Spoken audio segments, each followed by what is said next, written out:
அவரை பத்தி நாங்க ஏதாவது மென்ஷன் பண்ணாலும் நீங்க சண்டைக்கு வந்திருப்பீங்க.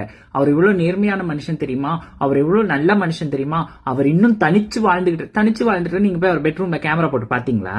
இல்ல அவரோட அசிஸ்டன்ட் டைரக்டர் பெண்கள், அவருக்கு பெண் அசிஸ்டன்ட் டைரக்டர் இருந்திருப்பாங்கல்ல, அந்த அசிஸ்டன்ட் டைரக்டர் போய் மைக்க கொடுத்து சொல்லுமா உனக்கு என்னெல்லாம் நடந்துச்சுன்னு கேட்டிருக்கீங்களா? கேட்டது இல்ல, நான் கேட்டிருக்கேன்.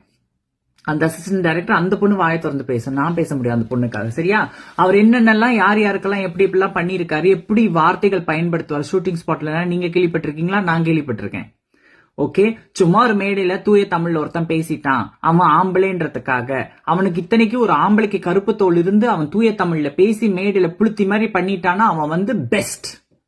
உங்களுக்கு அவன் தான் சிறந்தவன், அவன் தான் வந்து இந்த இனத்தையே காப்பாத்த போற மாதிரி நடந்துக்குவீங்க. ஆனா 4 செவத்துக்குள்ளேயும் 4 கதவுக்குள்ளேயும் அவன் என்ன பண்ணாலும் உங்களுக்கு பிரச்சனை இல்லை. சில ஆம்பளைங்க மேடையிலே வந்து அவனுங்கள்ட்ட இருக்க விருப்பு வெறுப்பையும் அவங்க மனதில் இருக்க வஞ்சத்தையும் கக்கிட்டு போனாங்க, அதையும் கொண்டாடுவீங்க. புரியுதா?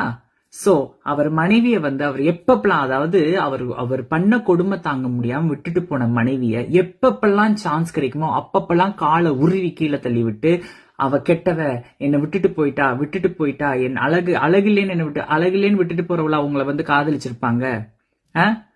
உங்களுக்காக படம் தன்னோட பீக்ல அந்த டைமே விட்டுட்டு போன ஒரு பெண்மணி, பணம் காசு படம் எதுவுமே வேணான்னு சொல்லி நீங்க தான் வேணும்னு வந்த பெண்மணி அழகு பார்த்து வந்திருப்பா. கொஞ்சமாவது மனசாட்சி இருக்கும்ல. இதை யாராவது கேட்டிருக்கீங்களா? சார் விடுங்க சார், பரவாயில்ல சார், அப்படிதான் கமெண்ட் பண்ணுவீங்க. ஏன்னா ஆம்பளை தூய தமிழ்ல பேசுறாருல. இன்னைக்கு ஜாதியை பேசிட்டான்னு கசக்குது. இது மட்டும்தான் உங்களுக்கு தப்பா படுது. இதுதான் மக்கள் எனக்கு சரியான மக்கள் மீது ஜாதி விஷயத்துல காட்டுற சென்சிட்டிவிட்டிய பெண்களுக்கு நடக்கிற கொடுமையிலையும் காட்டுங்க, பெண்கள் மட்டும் பாதிக்கப்படுற விஷயத்திலையும் காட்டுங்க, திருநங்கைகள் மட்டும் பாதிக்கப்படுற விஷயத்திலையும் காட்டுங்க. அதெல்லாம் காட்ட மாட்டீங்க, அதெல்லாம் கடந்து போயிடுவீங்க ஈஸியா.